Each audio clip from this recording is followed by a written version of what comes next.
Kuna mwizi for the last 7 years alikuwa deputy president. Yeye aliiba pesa ya hii nchi, hakusaidia wananchi when he was a deputy president for the last 7 years. Sasa wanataka kujifanya hustler.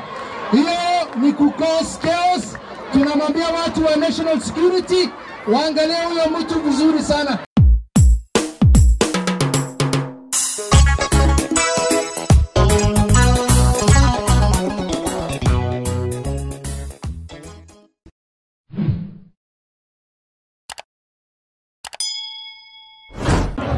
Assalamu alaikum.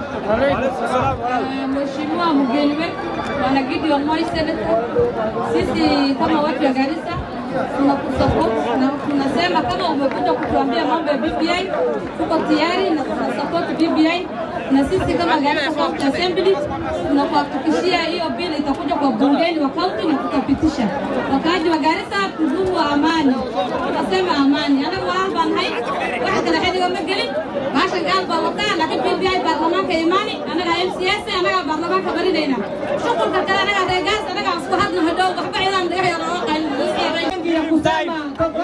Ganju Eldere na Kambi Samaki ni Isiolo, sisi tunakataa kabisa. Na serikali ichunga, tafadhali kama tunataka tuwe kwa BBI, tafadhali kama inatakikana BBI tuwe ndani 100%. Hiyo historia ya Matiang'i itupwe mbali kabisa. Hiyo tumetupa. Tumekataa sisi kama watu wa Garissa. Kabisa. Wananchi wa Garissa, nafikiri amani ni dawa ya kila mtu. Wewe ukifika kwa sherehe, tafadhali sikiliza ile mawaidha unapatiwa. Ya pili, BBI. Sisi kama watu wa Garissa tuko ndani. Kwa sababu kama wewe ni mjumbe wa ward, najua nitapata hela ya kusaidia katika ward yangu. Kwa hivyo wananchi tunataka tusimame na BBI. Na Bwana Gideon, nataka ukifika nyumbani Nairobi upeleke habari Garissa tuko ngangari, tuko BBI, na mimi ndio chairman ya legislative ya county. BBI ni building bridges initiative ya kutunganisha, hiyo sio kusambaratisha. Umeelewana? Since the inception of Constitution of Kenya 2010 imepitishwa namna hii, lakini sasa hizi tuko macho, vijana wako macho kabisa, macho. Mheshimiwa Matiang'i adisists kupeana roadside declarations. That is unconstitutional. Eldere, Tokojo, Banane, Kambi Samaki is under Garissa County since time immemorial. Hiyo Mheshimiwa tunataka uangalie.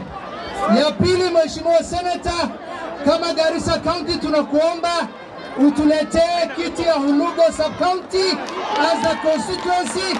Sisi kama Garissa County tunakusupport. Ya mwisho Mheshimiwa Senator, kuna mwizi for the last 7 years alikuwa deputy president. Yeye aliiba pesa ya hii nchi, hakusaidia wananchi when he was a deputy president for the last 7 years. Sasa wanataka kujifanya hustler. Hiyo ni kukos chaos. Tunamwambia watu wa national security waangalie huyo mtu vizuri sana. Hii mambo ya hustler na dynasty itakuja kuleta shida katika hii nchi. Kwa hivyo huyo tunasema ashindwe. Asanteni sana.